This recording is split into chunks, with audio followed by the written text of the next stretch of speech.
ബീഹാർ പിടിക്കാൻ ഇന്ത്യ സഖ്യം ആഞ്ഞു ശ്രമിക്കുമ്പോൾ കോൺഗ്രസിനെ നയിക്കാൻ രാഹുൽ ഗാന്ധി എത്തിയിട്ടില്ല.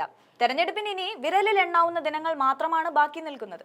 എന്നിട്ടും രാഹുൽ ഗാന്ധി കാണാമറയത്ത് തുടരുകയാണ്. വോട്ട് ചോരി യാത്രയിലൂടെ തെരഞ്ഞെടുപ്പിന് മുൻപ് തന്നെ രാഹുൽ ഗാന്ധിക്ക് വലിയ സ്വീകാര്യത ബീഹാറിൽ ലഭിച്ചിരുന്നു. ഇതിന് പിന്നാലെ രാഹുൽ ഗാന്ധി വീണ്ടും എത്തി തെരഞ്ഞെടുപ്പിൽ ശക്തമായി സ്വാധീനമാകുമെന്നാണ് കോൺഗ്രസും ഇന്ത്യ സഖ്യവും പ്രതീക്ഷിച്ചത്. എന്നാൽ പിന്നീട് ബീഹാറിലേക്ക് രാഹുൽ ഗാന്ധി എത്തിയിട്ടില്ല.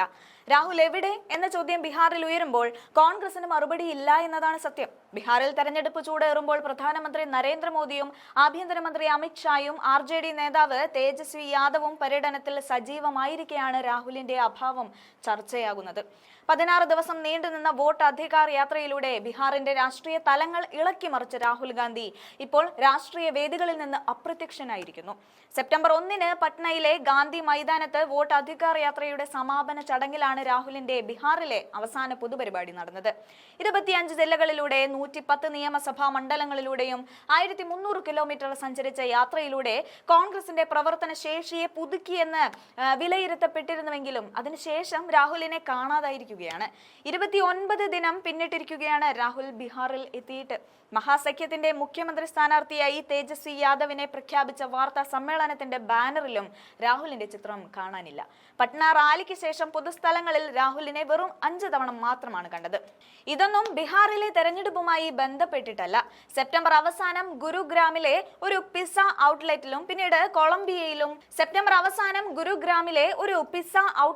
പിന്നീട് കൊളംബിയയിലും ചിലിയിലുമുള്ള സർവകലാശാല പ്രഭാഷണങ്ങളിലും ഒക്ടോബർ 17-ന് അസമിലെ ഗായകൻ സുബിൻ ഗാർഗിന്റെ ഗ്രാമ സന്ദർശനത്തിലും ഒക്ടോബർ 20-ന് ഡൽഹിയിലെ ഒരു മധുര കടയിലുമാണ് അവസാനമായി രാഹുലിനെ കണ്ടത്.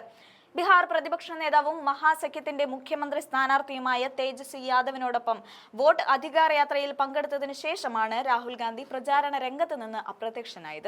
16 ദിവസങ്ങളായി നീണ്ടുനിന്ന യാത്ര ബീഹാറിലെ 25 ജില്ലകളിലൂടെയും 110 നിയമസഭാ മണ്ഡലങ്ങളിലൂടെയും 1300 കിലോമീറ്റർ ദൂരം സഞ്ചരിച്ച് വൻ ജനപിന്തുണ നേടിയിരുന്നുവെങ്കിലും അതിനുശേഷം രാഹുലിന്റെ സാന്നിധ്യം ബീഹാറിൽ കാണാനായിട്ടില്ല എന്നത് വലിയ കോളിളക്കമാണ് ഉണ്ടാക്കിയിരിക്കുന്നത്. തേജസ്വിയുടെ റോഡ് ഷോകൾക്കും ഇടയിൽ രാഹുലിന്റെ അഭാവം ശ്രദ്ധേയമാകുന്നുണ്ട്. കോൺഗ്രസ് വൃത്തങ്ങൾ പറയുന്നതനുസരിച്ച് ഛഠ് ഉത്സവം കഴിഞ്ഞ് രാഹുൽ ഗാന്ധി പ്രചാരണത്തിന് തിരിച്ചെത്തുമെന്നാണ്. ഒക്ടോബർ 29-30 തീയതികളിൽ ബീഹാറിൽ രാഹുലിന്റെ റാലികൾ നടക്കുമെന്നാണ് party general secretary KC Venugopal അറിയിച്ചത്. മുസാഫർപൂരിലും ദർഭംഗയിലും തേജസ്വിയുമായി സംയുക്ത റാലിയും ആസൂത്രണവും ചെയ്തിട്ടുണ്ടെന്നാണ് കോൺഗ്രസിന്റെ വിശദീകരണം. അതായത് നവംബർ 6-ന് നടക്കുന്ന 1-ാം ഘട്ട വോട്ടെടുപ്പിന് ഒരാഴ്ച മുമ്പാണ് രാഹുലിന്റെ പ്രചാരണം ബീഹാറിൽ നടക്കുക എന്ന് ചുരുക്കി പറയാം. ബീഹാർ എന്നത് ഇന്ത്യ സഖ്യത്തിന്റെ പരീക്ഷണശാലയാണ്. ഇവിടെ വിജയിച്ചുവെങ്കിൽ മാത്രമേ കേരളമടക്കമുള്ള സംസ്ഥാനങ്ങളിൽ കോൺഗ്രസിന് ക്ലച്ച് പിടിക്കാൻ സാധിക്കൂ എന്ന് കാണാം. ബീഹാറിലെ വോട്ടർമാരിൽ സ്ത്രീകൾ കഴിഞ്ഞാൽ ഏറ്റവും വലിയ ശക്തി യുവാക്കളാണ്. അവരിൽ വലിയ സ്വാധീനം ഉണ്ടാക്കാൻ സാധിക്കുന്ന രാഹുൽ ഗാന്ധിയുടെ അഭാവം കോൺഗ്രസിന് തിരിച്ചടിയാകുമെന്ന കാര്യത്തിൽ തർക്കമില്ല. 243 സീറ്റുള്ള ബീഹാറിൽ 61 ഇടത്താണ് കോൺഗ്രസ് മത്സരിക്കുന്നത്. സഖ്യത്തിന്റെ ഭാഗമായ RJD 143 സീറ്റിലും മത്സരിക്കുന്നുണ്ട്. 2020-ലെ നിയമസഭാ തെരഞ്ഞെടുപ്പിൽ RJD ഏറ്റവും വലിയ ഒറ്റകക്ഷിയായി മാറിയിരുന്നെങ്കിലും 70 സീറ്റുകളിൽ മത്സരിച്ച കോൺഗ്രസ് 19 എണ്ണത്തിൽ മാത്രമാണ് വിജയിക്കാൻ സാധിച്ചത്. ഇക്കുറി കുറഞ്ഞത് 30 സീറ്റിലെങ്കിലും വിജയിക്കാൻ സാധിക്കാതെ വന്നാൽ കോൺഗ്രസിന്റെ കാര്യത്തിൽ ബീഹാറിൽ തീരുമാനമാകുമെന്നതും മാത്രം ഇപ്പോൾ പറയാം.